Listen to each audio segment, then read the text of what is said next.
salue dans le beau et précieux nom de notre Seigneur Jésus-Christ. Merci de me suivre en ce moment. Nous allons prier. Père de grâce, merci pour cet instant précieux. Je prie que le Saint-Esprit nous enseigne, nous éduque et s'il y a lieu de nous corriger afin que nous soyons accomplis pour toute bonne œuvre de justice à la gloire de ton nom. Bénis mon bien-aimé qui m'écoute et qui me suit actuellement au nom de Jésus-Christ. Amen. Amen.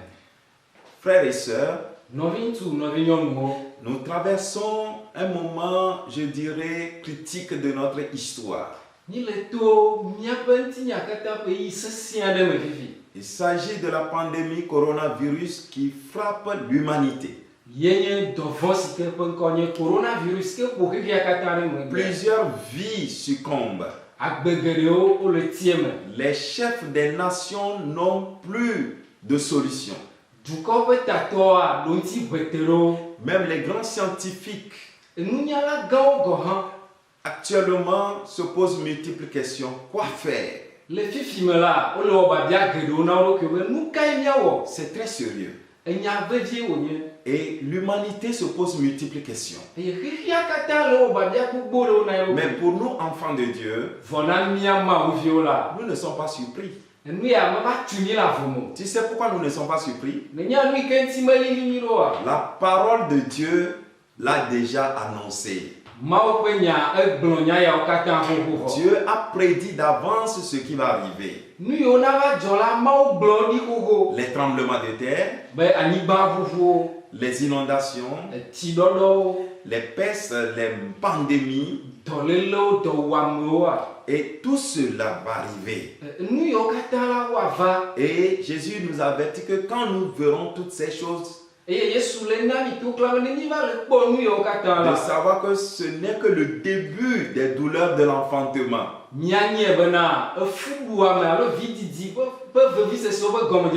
Alors reconnais ceci. Ce n'est que le début. Mais prenons courage. Jésus a vaincu le monde pour nous. Sois béni. Nous allons lire la parole de Dieu. Nous lisons Jean chapitre 3, verset 14. Dans le désert, Moïse a placé le serpent de bronze en haut d'un poteau devant tous. De la même façon, le Fils de l'homme doit être placé en haut devant tous. Ainsi, tous ceux qui croient en lui auront la vie avec Dieu pour toujours.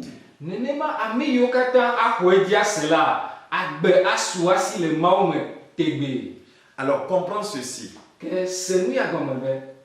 La parole de Dieu nous rassure. Et fait une comparaison. Que quelque chose s'est passé avec le peuple d'Israël dans le désert. Que s'est-il passé? Lorsqu'ils étaient arrivés au désert, la Bible nous déclare ceci. Dieu les a nourris avec de la manne. Mais les enfants d'Israël disaient qu'ils étaient ennuyés de consommer la même nourriture. Ils ont commencé à murmurer. Ils insultaient Dieu. Ils insultaient Moïse. Alors la colère de Dieu s'est enflammée. Et Dieu a envoyé des serpents brûlants, c'est-à-dire de nulle part, les serpents sont sortis de la terre pour les mordre. Les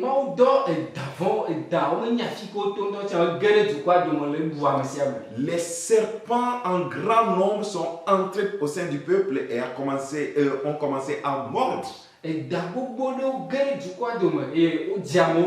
Et c'était des serpents venimeux. Et des gens mouraient. Des gens, la Bible dit que plusieurs en sont morts. Et quand le reste des vivants voyait cela, Ils ont crié. Ils sont venus vers Moïse. Ils ont dit, Moïse, nous avons péché contre Dieu et contre toi. Crie à l'Éternel afin qu'il nous pardonne et que les serpents cessent de nous mordre, cessent de nous tuer. Tu comprends ceci? Ce qui est dangereux, c'est de méconnaître Dieu dans sa vie. Et la Bible déclare que plusieurs Israélites étaient décédés. De la même manière aujourd'hui, le péché décime des vies.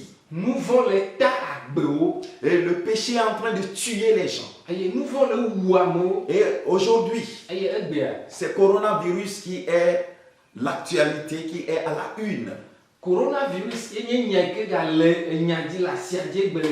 Covid-19 a tué plusieurs vies.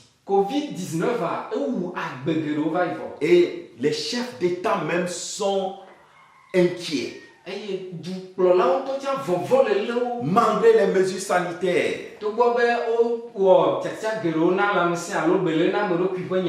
la maladie tue. Coronavirus continue de tuer. Même aux États-Unis, la grande nation, la puissance du monde, ça les tue. Quelle que soit l'origine, quelle que soit l'origine de ce virus, nous pouvons comparer coronavirus à ces serpents brûlants dans le désert qui tuent les gens. Frères et sœurs, il est temps que nous revenions à l'Éternel. Dans cette situation, les chefs d'État ne disent pas venons voir les hommes de Dieu, sollicitons les hommes de Dieu, les serviteurs de Dieu à implorer la grâce, la miséricorde, le pardon de Dieu pour nous.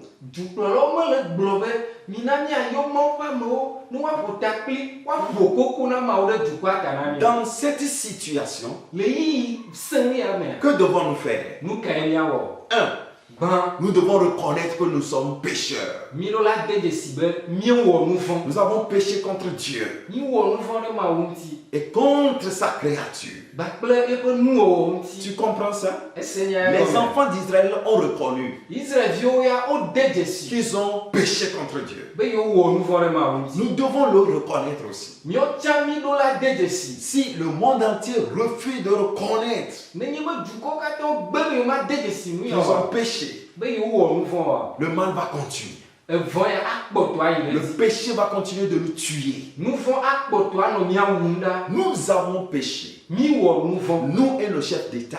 Prions à l'Éternel de nous sauver. La deuxième chose qu'il faut faire, c'est de confesser et de nous repentir de nos péchés.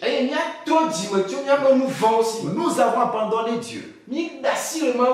Aucun chef d'État ne dit, serviteur de Dieu, venez. Qu'est-ce que l'Éternel dit de la situation? Tu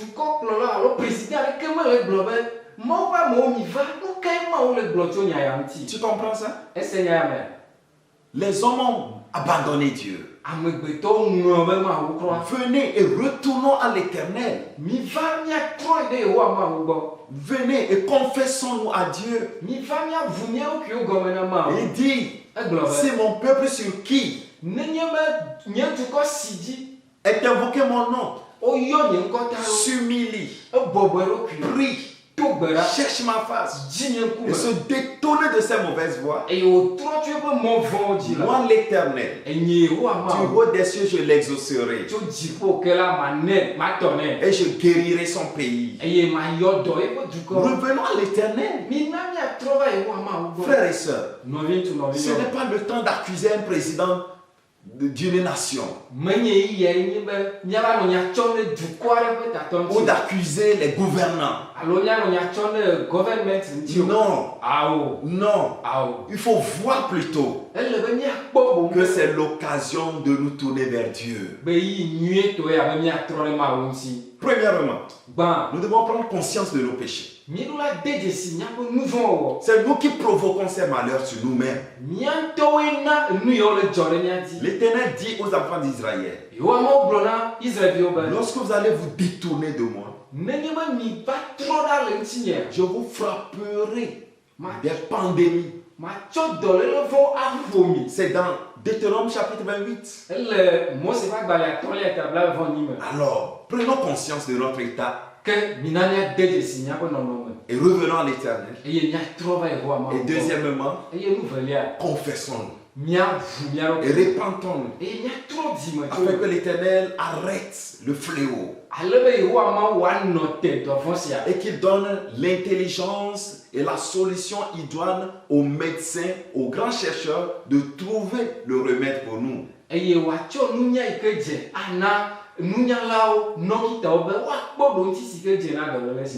remède, le vrai remède, c'est Jésus-Christ. Est-ce que tu comprends ça? C'est Jésus-Christ.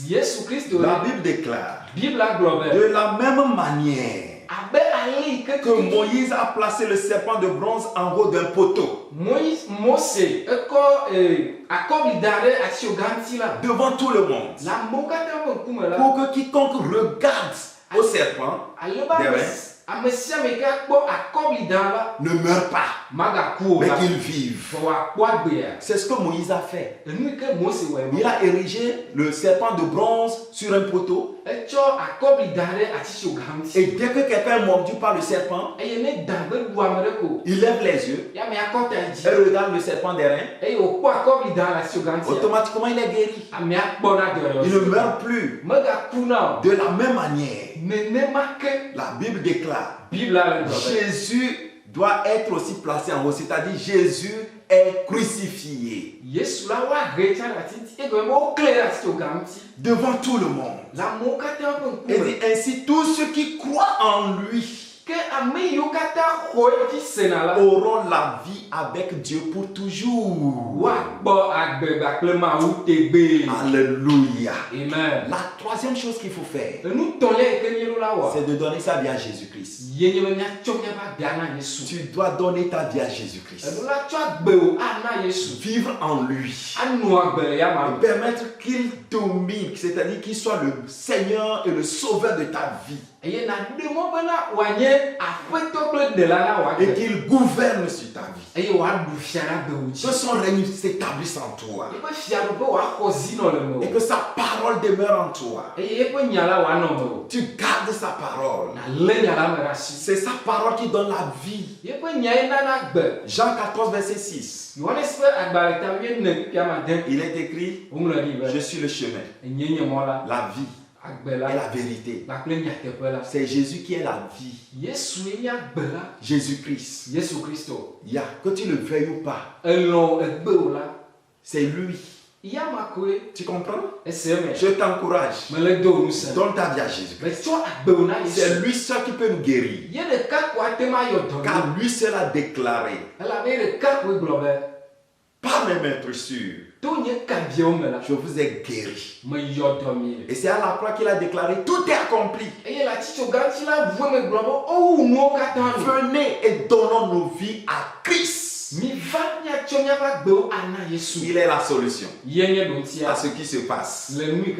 Les enfants de Dieu, ils ont regardé au serpent d'airain. Ils ont été guéris.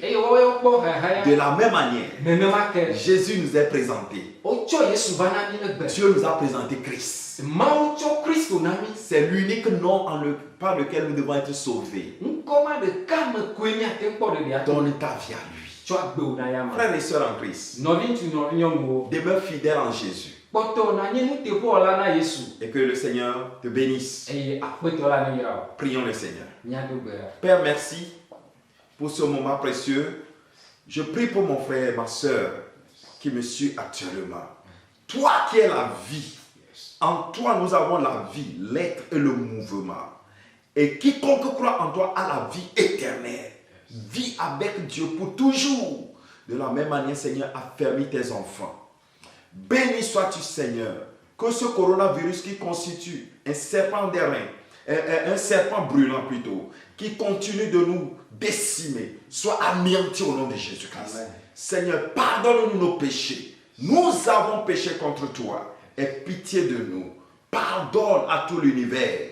Et Seigneur, rachète-nous, sauve-nous et fais-nous vivre en toi. Béni sois-tu. Révèle-toi aux chefs des nations. Révèle-toi aux présidents, des chefs d'État, afin qu'ils se tournent vers toi. Révèle-toi à tous ceux qui périssent, afin qu'ils te connaissent dans cette situation et qu'ils soient sauvés à la gloire de ton nom.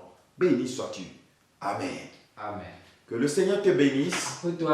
J'espère que tu as été très édifié. Donne ta vie à lui. Place ta confiance en lui. Et tu seras sauvé. Amen. Amen.